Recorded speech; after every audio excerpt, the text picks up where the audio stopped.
ហើយខ្ញុំមានក្តីសុខដែលកូនបានប្រឡងជាប់ពីលេខ3នេះជាដំបូងនេះខ្ញុំសូមអរគុណដល់លោកគ្រូអ្នកគ្រូនិងនាយកសាលាដែលបានបង្កើតនៅសាលារៀននៅវេសនេះហើយនឹងជួយខិតខំបង្រៀនដល់កូនរបស់ខ្ញុំឲ្យបានល្អហើយខ្ញុំមានក្តីសុខដែលកូនបានប្រឡងជាប់ពីលេខ3នេះដែលមានមោទនភាពមានក្តីសុខដែលកូនឆ្លាតសូមឲ្យសាលាជួយមើលនិងជួយបើທາງខុសត្រូវអីរងចំណុចណាសូមឲ្យគ្រូអ្នកគ្រូជួយ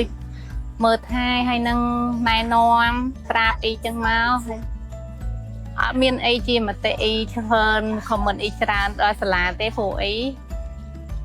ល្អហើយមានអីច្រើនវាខ្វះខាតអីផងណាទេមានបញ្ហាអីតែងតែផ្ដល់ឲ្យភ្លាមអញ្ចឹងសាលាមានវិន័យល្អចាសូមអរគុណមានអារម្មណ៍ថាសប្បាយចិត្តណាស់បានកូនចេះតែមានសមត្ថភាពឡើងគាត់ចេះហ៊ានឡើង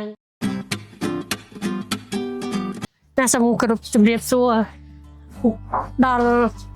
លោកនាយកហើយនិងអ្នកគ្រូទាំងអស់ដែលបានខិតខំបរៀនកូនខ្ញុំបានល្អខ្ញុំមានអារម្មណ៍ថាសប្បាយចិត្តណាស់បានកូនចេះតែមានសមត្ថភាពឡើងគាត់ចេះហ៊ានឡើងប្រឡងដោយខ្លួនឯងអញ្ចឹងហើយខ្ញុំអរគុណដល់គ្រូទាំងអស់គ្នាដែលបានខិតខំបរៀនកូនខ្ញុំបានល្អអញ្ចឹងដូចជាអត់មានអីទេគ្រូអីចំណុចដែលត្រូវនេះនឹងគាត់ល្អអស់ហើយសាលាគាត់ល្អហើយដឹងអញ្ចឹងដឹងសំណុំពរថាមកទៀតសាលាក៏បានយកចិត្តទុកដាក់ទៅដល់កូននាងខ្ញុំផងដែររាល់ការមានកំហុសខុសឆ្គងអីគាត់តែងតែផ្ដល់ព័ត៌មានឲ្យទៅលឿនជាដំបូងខ្ញុំសូមគោរពលោកនាយកសាលានិងអ្នកស្រីយិតិកានិងអ្នកគ្រូលោកគ្រូនៅសាលាណូវេទាំងអស់ដែលបានបង្ហាត់បង្រៀនកូនខ្ញុំឡើងយកចិត្តទុកដាក់ហើយខ្ញុំមានមោទនភាពណាស់ដែលកូនបានប្រឡងជាប់ជ័យលាភីលើកនេះខ្ញុំមានចិត្តសេចក្តីរីករាយយ៉ាងខ្លាំងហើយខាងសាលាក៏បានយកចិត្តទុកដាក់ទៅដល់កូននាងខ្ញុំផងដែររាល់ការមានកំហុសខុសឆ្គងអីគាត់តែងតែផ្ដល់ព័ត៌មានឲ្យទៅលឿនហើយការរៀនសូត្ររបស់គាត់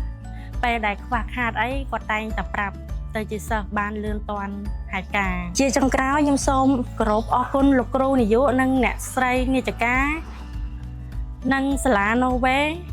ដែលបានផ្ដល់ភាពកក់ក្ដៅឲ្យពួកខ្ញុំហើយនឹងបានបង្រៀនកូននាងខ្ញុំយ៉ាងយកចិត្តទុកដាក់ដែលធ្វើឲ្យកូនខ្ញុំមានជ័យលាភីនៅថ្ងៃនេះ